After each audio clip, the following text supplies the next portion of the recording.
Welcome to Deep Down Books, everyone. Today we're diving into the art of memorizing new words smartly, which is a treasure trove for English learners. I'm really excited about this. Words are like the building blocks of language, right?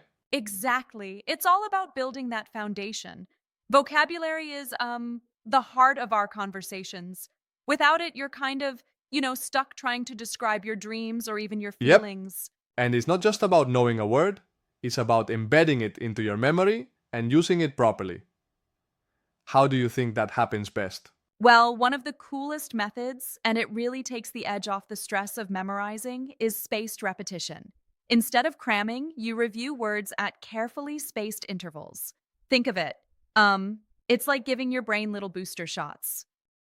Right? Like if you learn meticulous today, you pick at it again tomorrow, then a few days later, then next week, and so on. That constant reinforcement really hardwires it into your brain. Yep. And using tools like Anki, Quizlet, or Memrise can make this super structured. It's almost like sending a reminder note to your brain every so often. Now, moving on, another excellent tip is keeping a personal vocabulary journal. I mean, writing things down can sometimes be more effective than just typing it in your head, right? Exactly. When you jot down a word along with its meaning, a sample sentence, and even some synonyms or antonyms, you're creating a mini dictionary that's, well, personal to you. For example, if you write down resilient with a sentence like, she was resilient in the face Yeah. of adversity, it really brings that word to life. And adding some flair, maybe doodles or color coding can um, further cement the memory. I mean, who wouldn't want a little art in their learning process? Precisely. Now, here's a fun twist. Instead of using a word once, why not use it in 5 different sentences? Like taking candid and saying, she gave a candid reply, or I appreciate his candid nature. You'll be surprised at how often repetition in varied contexts locks the memory in. Totally. Absolutely. Context is key. Speaking of context, it's equally vital to not isolate words. Learning words in isolation, like just memorizing a list without seeing them in use, doesn't work as well. Right. Instead, immerse yourself in reading short stories, dialogues, or even news headlines. It's much more effective when you see how these words naturally fit into sentences. Imagine reading, "The scientist's tenacity led to a breakthrough." It's like giving you a snapshot of reality in language. That makes total sense. Context is like the canvas where words paint a picture. Then there's a neat trick using mnemonics. Now, this is one of my favorites. It's creative and sometimes even a bit silly. Like, think of gregarious. It means sociable. So, picture someone named Greg who just loves to be in groups. That visual Heh, links yeah. directly to the meaning. Or loquacious might conjure up an image of loquacious Lucy who never runs out of things to say. That's memorable. Exactly. It doesn't need to be perfect. The more bizarre, the better. Now, how about a routine challenge? One tip suggests learning 20 new words a week. It's moderate and super doable if you divide it evenly, like Mm, 4 words a day over 5 days. and then, revising them on Saturday and testing yourself on Sunday. That structure means by the end of the year, you're adding over 1,000 words to your vocabulary. That's impressive. Absolutely, it's like a marathon where every step counts. And then we have the listen and repeat technique, which is another interactive way to learn. I love that. Listening to podcasts, audiobooks, or even movie lines. By pausing and repeating sentences out loud, you're engaging not just your memory, but your auditory skills too. It's really all about that multisensory approach.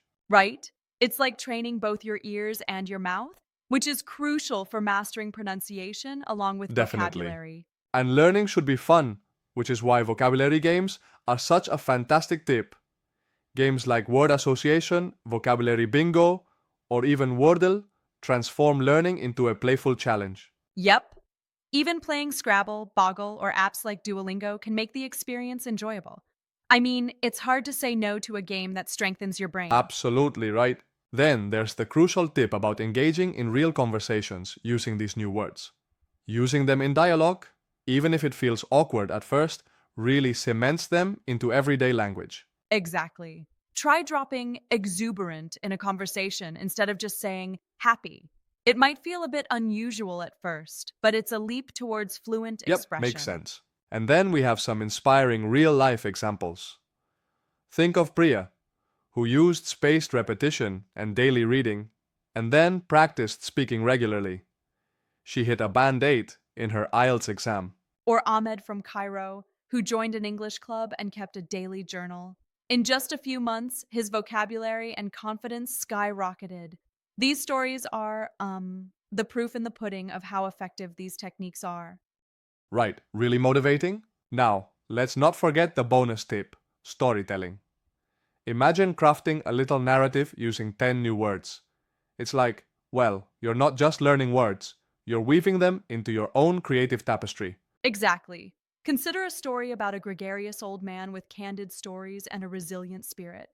It makes the words, stick better than any rote memorization ever could. That's a fantastic approach. I do have a small critique though. From my perspective, while all these tips are very effective, sometimes it feels like they require a lot of discipline up front. What do you think? True, it can seem a bit overwhelming at first, but discipline in language learning is like the practice of a sport. Consistent little efforts compound into a major win over time. Plus, it's about finding what works best for you. Exactly, personalization is key. And integrating fun elements even makes that discipline feel less like a chore and more like an exploration. Right on. Learning vocabulary smartly is not just about grinding through words, it's about making them a living, breathing part of your day to day.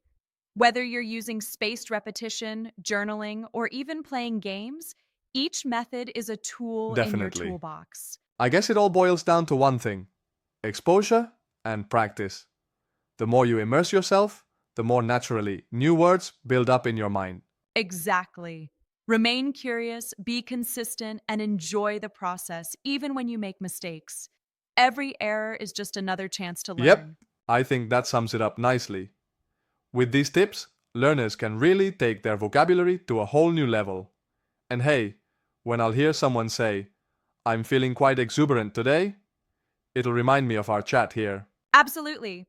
And for anyone tuning in, don't hesitate to experiment with these methods, tag us with your experiences, and join our community on Instagram or wherever you are. Exactly. Thanks for the engaging conversation and all these practical tips. It's been a great journey through smart vocabulary learning. Thank you all for listening. Keep diving deep into those words, and remember, every new word mastered is a step closer to expressing your true potential. Indeed. Until next time, keep learning, stay exuberant about language, and have fun on your journey.